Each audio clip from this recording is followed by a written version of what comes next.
When you were a kid, summer felt endless. 3 months wasn't just a season, it felt like an entire lifetime. A single day could feel huge. You'd wake up early, go outside, meet friends, get into trouble, come home after sunset, and somehow it still felt like there was plenty of time left. But then something changed. Years started moving faster. School ended, another birthday arrived, then another. Then suddenly someone mentions a movie that came out 10 years ago, and you could swear it was only a few years back. Maybe you've had this moment before. You look at the calendar and think, wait, wasn't it just January? The strange thing is, the clocks haven't changed. A minute is still 60 seconds. A day is still 24 hours. Nothing about time itself seems different. And yet almost everyone has the same feeling. The older they get, the faster life seems to move. Why? Why does childhood feel so long, while adulthood seems to disappear? And what if the answer has less to do with time and more to do with memory? Most people assume that our sense of time comes from some kind of internal clock. And in a way, that's true. Your brain does keep track of time, but not in the way most people imagine. Here's a simple experiment. Think about yesterday. Now think about a vacation you took a few years ago. Which one feels longer? For many people, a single week of travel contains more memories than an entire month of ordinary life. That seems impossible. After all, time is time. A week is shorter than a month. But your brain isn't measuring hours. It's measuring experiences. Imagine 2 different days. On the first day, you wake up. Check your phone, go to work, come home, watch something, go to sleep. Nothing unusual happens. Now imagine another day. You arrive in a city you've never visited before. You get lost. You try unfamiliar food. You meet new people. You explore places you've never seen. Both days lasted exactly the same amount of time, but they don't feel the same. One feels bigger, more detailed, more alive. Why? Because your brain pays attention to change. The more new information it encounters, the more memories it creates. And the more memories it creates, the longer that period feels when you look back on it. This is the first clue in our mystery. Your sense of time isn't really based on time, it's based on memory. Humans have been confused by time for a very long time. Ancient civilizations tracked it through the movement of the sun, the moon, the seasons. But understanding time and experiencing time are 2 different things. More than 1600 years ago, a philosopher named Augustine of Hippo wrote something famous. He said, "If nobody asks me what time is, I know. If I wish to explain it, I do not." It's a surprisingly modern observation. Because even today, nobody fully agrees on what time actually is. We can measure it, we can divide it, we can build clocks that track it with incredible precision. But the feeling of time, that's much harder to explain. According to Augustine, the past exists only as memory. The future exists only as expectation. And the present is little more than a brief moment connecting the two. At the time, it was philosophy. But centuries later, neuroscience would uncover something surprisingly similar.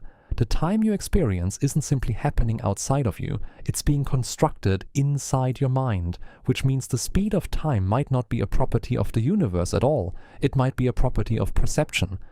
Now let's look at one of the most popular explanations for why time seems to accelerate as we age. At first, it sounds almost ridiculously simple. Imagine you're 5 years old. 1 year represents 20% of your entire life. That's a huge amount of experience. Now imagine you're 50. 1 year represents only 2% of your life. Much smaller. According to what's often called the proportional theory of time perception, every new year becomes a smaller fraction of your total life experience. Think of it like this. Imagine reading a 1,000-page book. The first 10 pages feel significant. They represent a noticeable portion of the story. But page 990? It barely changes the thickness of the stack in your hand. Some psychologists believe something similar happens with time. Each year occupies less and less space relative to everything that came before it. And that's why years appear to shrink. It's an elegant idea, maybe even convincing. But there's a problem. It doesn't explain everything, because 2 people can be exactly the same age and experience time very differently. Some people reach 40 and feel like life is flying past. Others feel like they've lived several lifetimes already, so age alone can't be the answer. Something else is happening, and that something brings us to one of the most important discoveries in the science of time perception. Not clocks, not calendars, not age, novelty, the experience of encountering something new. If memory is connected to our sense of time, then childhood starts to make a lot more sense. Think about how many things happen for the first time when you're young. Your first day of school, your first best friend, your first bike, your first movie theater, your first heartbreak, your first real accomplishment. When you're a child, almost everything is new, and your brain loves new things. In fact, novelty is one of the fastest ways to grab the brain's attention. When something unfamiliar happens, your brain treats it as important. It starts collecting information, recording details, building stronger memories. It's almost like a camera suddenly switching into high resolution. And because childhood is packed with first experiences, it leaves behind an enormous number of memories. Years become filled with landmarks, distinct moments, clear chapters. But adulthood is different. As we get older, life becomes more predictable. We wake up at similar times, drive the same roads, talk to the same people, visit the same places, follow the same routines. And that's not necessarily a bad thing. Routine makes life easier. It saves energy. Your brain doesn't need to analyze every detail of every day. But there's a trade-off. The more familiar life becomes, the less information your brain needs to store. Days start blending together. Weeks become harder to separate. Months begin to feel strangely compressed. And when you look back on that period later, there simply aren't as many memories to anchor it in place. The time was there, but much less of it was recorded. Here's something most people never think about. You're not remembering your life exactly as it happened. You're remembering a compressed version of it. Every day, your brain throws away an enormous amount of information. The texture of the floor you walked across, the hundreds of faces you passed, the exact shape of the clouds outside your window. Most of it disappears. Not because it's unimportant, but because storing everything would be impossible. Your brain is constantly deciding what deserves space and what doesn't. The result is something similar to video compression. Imagine recording a security camera pointed at an empty room. Hour after hour, almost nothing changes. Instead of saving every identical frame, the file can be compressed dramatically. Now imagine filming a crowded city street. Cars, people, movement, changes everywhere. The file becomes much larger because there's more information to save. Your memory works in a surprisingly similar way. Routine gets compressed. Novelty gets preserved. And over time, this creates a strange illusion. Years filled with repetition feel short in retrospect. Years filled with change feel long, not because they contained more time, but because they contained more memories. This idea became especially obvious during one unusual period, the COVID pandemic. Ask people how they experienced those years, and you'll often hear something strange. Some say it feels like it happened yesterday. Others say it feels like an entirely different lifetime.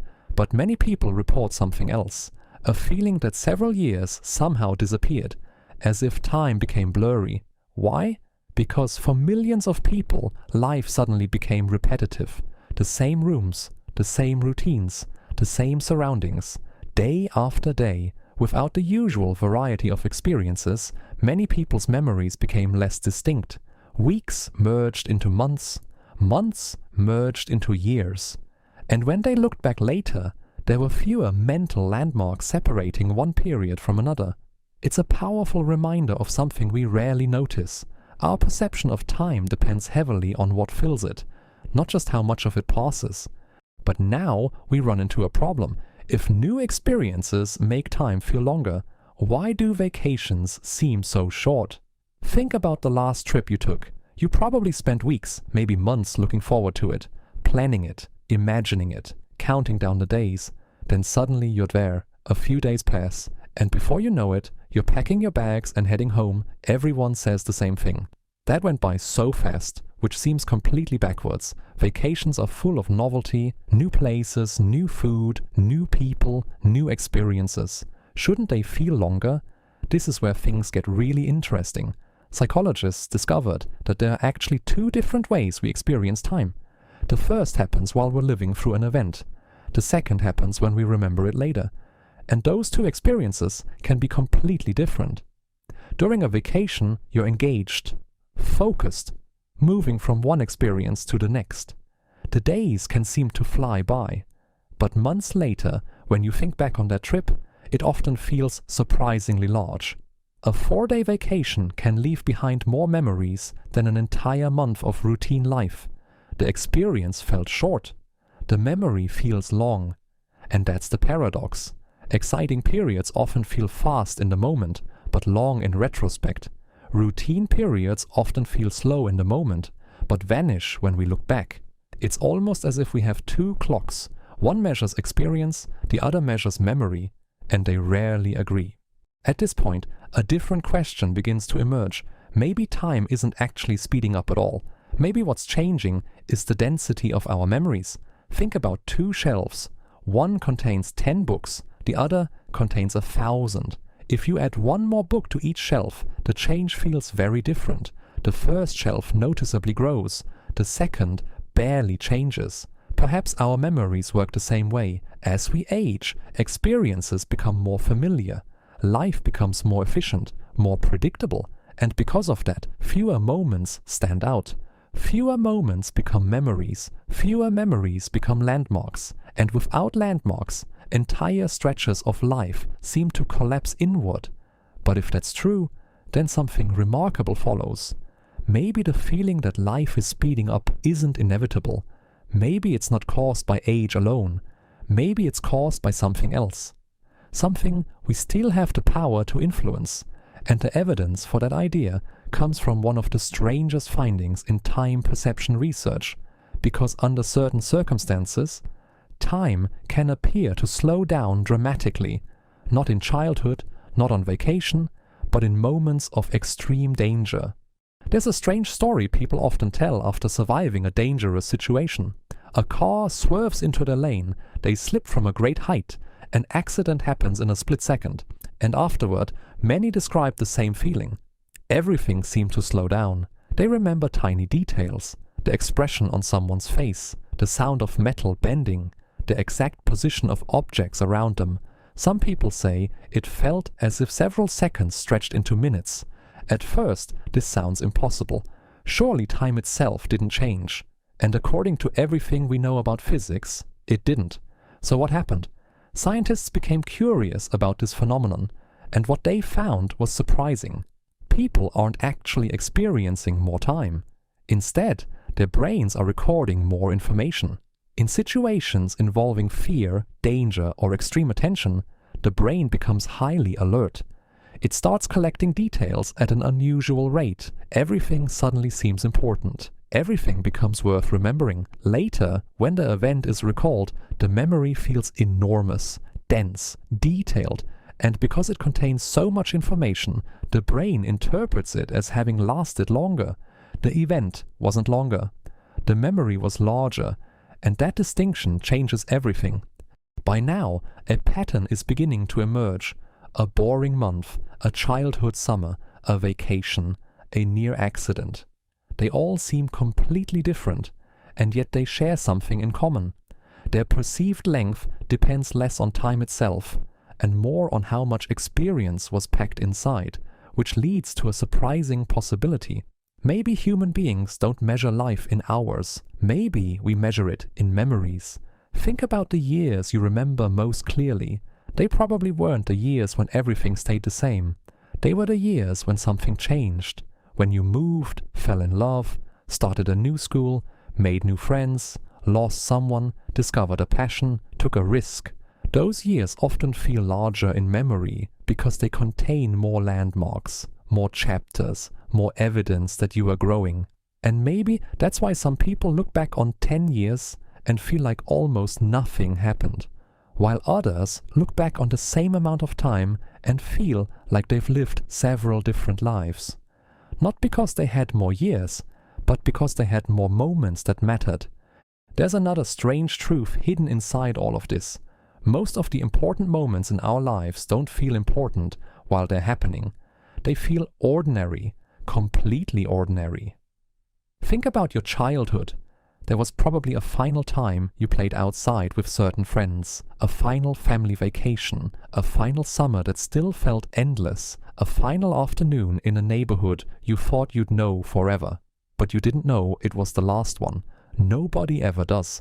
That's what makes it so strange. Life rarely announces its turning points.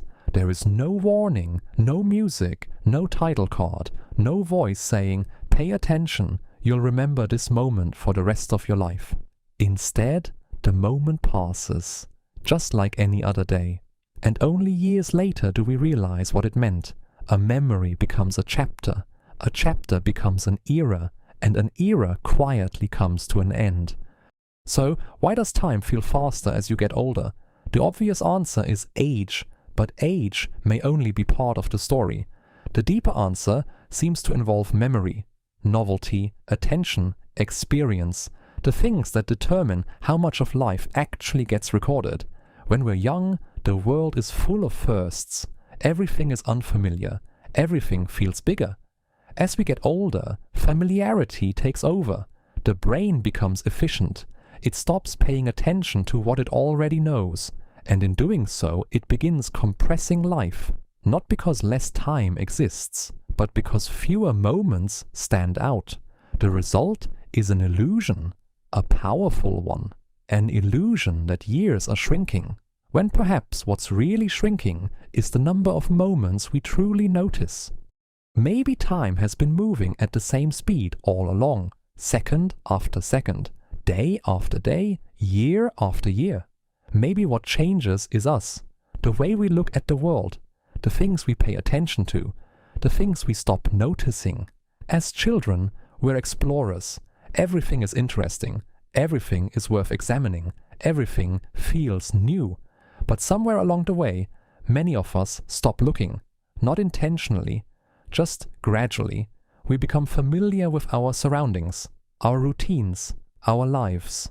And familiarity has a strange side effect.